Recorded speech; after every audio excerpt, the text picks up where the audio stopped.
optimism and hope for the common denominator of over 80 ethnicity, a country with 3,000 years of glorious history and culture.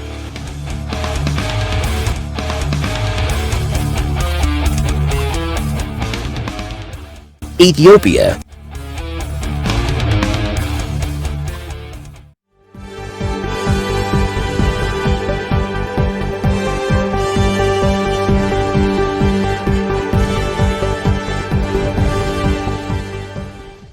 Attention business owners. Let me ask you something.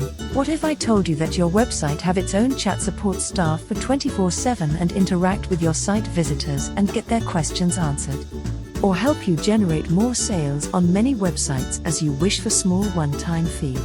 And what if I told you that you can do all these without hiring staff, virtual agents and sophisticated platforms?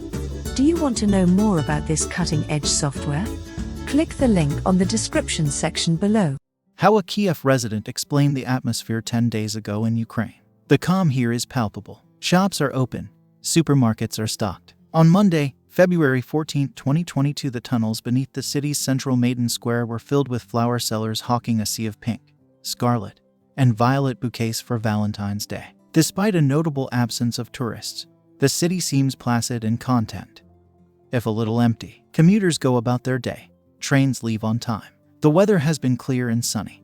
The temperature relatively mild for mid-February. It's hard to tell from walking around in Ukraine's capital city that for weeks analysts have been frantically reading the tea leaves of violence, conflicting government rhetoric, satellite photos of military maneuvers, open-source videos and off-record sources, in an effort to determine whether the country will be dragged even further into war. It turns out this is very difficult to predict, and exhausting for the people it would actually affect. The most difficult thing in it is being unable to plan anything, short or long term, as the war can start any time. Olna, a 27-year-old Kiev resident, tells Rolling Stone, "People aren't moving to other flats now. They're thinking twice before going to the dentist. They're trying to save as much money as possible. It's not clear whether they'll have a job, a place to live, or how much money they'll need to survive." It's easy to see where this uncertainty comes from. As U.S. intelligence warned of a looming invasion in early January, the prevailing theory was that Russia was waiting for the ground to freeze fully in order to provide a more stable surface for invading tanks, despite the fact that it probably wasn't necessary, she says. Then, analysts sagely noted that Russia was unlikely to invade until the end of the Beijing Olympics in an effort to mollify Chinese leader Xi Jinping, who was reportedly miffed when Russia invaded a former Soviet republic during Beijing's last Olympics in 2008. That theory lasted all of a week, as U.S. officials began warning earlier this month that a Russian invasion was imminent. In the most distressing signal yet, the U.S. then began pulling everyone out of its embassy in Kiev, ratcheting up their rhetoric and response to a new level. This brings us to February 15, 2022, when Russia suddenly announced the withdrawal of a fraction of its troops positioned on the Ukrainian border, claiming their military exercises had completed. NATO and the Ukrainian government are not convinced the drawdown is serious, and a strange spate of cyber attacks and allegations of thwarted terrorist attacks in Russian-controlled areas of Ukraine are doing little to reduce tensions. In short, no one knows what's going on. Ivan Yakovina, a Russian-born journalist who lives and works in Ukraine, says that while he understands the America's strategic reasons for its aggressive messaging campaign, it's diminishing many Ukrainians' trust in the American government and the Western press as a whole. The American rhetoric, Yakovina says, is like crying wolf. The U.S. has been adamant since early January that a Russian invasion was more likely than not.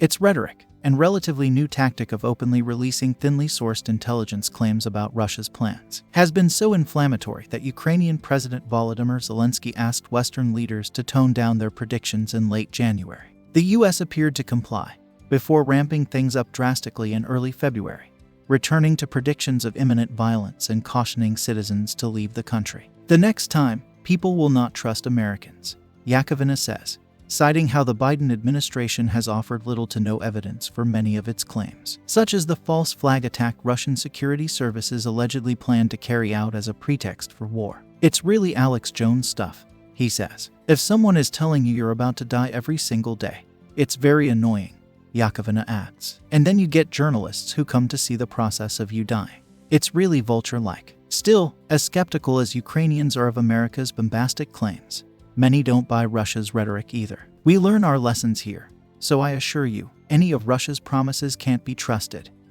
says Olna, the 27-year-old Kiev resident. If news of Russia's plans to withdraw some troops is true, then we might still have some time before they change their mind again. This sentiment is often motivated by the exhaustion that comes from 8 years of war, following Russia's 2014 annexation of Crimea. Evgeny Shalashov, a UX designer who lives in Lviv, the major city in western Ukraine where U.S. embassy staff have relocated, says there's no reason to believe any of Russia's claims, particularly after their thin denials of putting troops in eastern Ukraine's Donbass region at the beginning of the conflict there. They are sharing fake news every day. So how can we believe in that they are pulling back the units? Shalashov says, we can't believe in their words without real actions or confirmation from our partners and international observers. The Russian government is really unpredictable, but we are calm and prepared for anything. That's really the only outlook that makes sense. A Russian drawdown would be an extreme relief for millions of Ukrainians, and also a vindication of the Ukrainian government's keep calm and carry on rhetoric.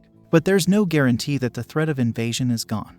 The 100,000 plus troops still maneuvering on Ukraine's border ensure that.